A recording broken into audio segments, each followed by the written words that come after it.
We begin this afternoon with those new developments in the search for a missing snowmobiler out of Utah County. The sheriff's office tells us search and rescue teams recovered his body, the body of the 38-year-old man, late last night.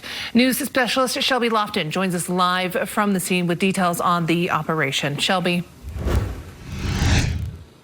Yeah, Cher, I'm in front of Pole Canyon right now. We just finished talking with law enforcement here. We learned that these two snowmobilers last night came up from the backside of the mountain up and over when one of them was caught up in this avalanche. And if you look between these two groves of trees, you can see a huge pile of snow just piled up right there. That's where that avalanche was, and it traveled down more than 1,000 feet.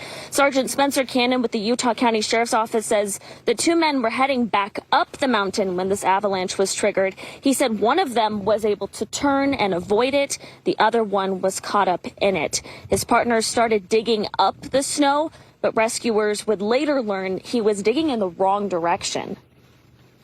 When they got down there, they discovered that the snowmobile was upside down and the victim was actually partway underneath it. And crews went up by helicopter and upon landing dug through 22 feet of snow. Sergeant Cannon tells us they used shovels to create terraces to get all the way down to the victim. He was wearing a beacon, which helped rescuers pinpoint where he was underneath all of this snow. He had also inflated an airbag, a tool used in avalanches that's designed to bring the person up closer to the surface. But with these conditions, Sergeant Cannon says that wasn't enough.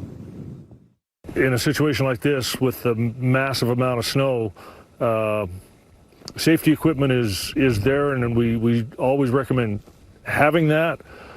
But when you have this amount of snow, Mother Nature doesn't care what your safety equipment is. And Sergeant Cannon says it's extra important to check the avalanche forecast along with bringing your safety gear. Rescuers said that the beacon this man was wearing and the probes they used and stuck down in the snow really helped find this man quickly.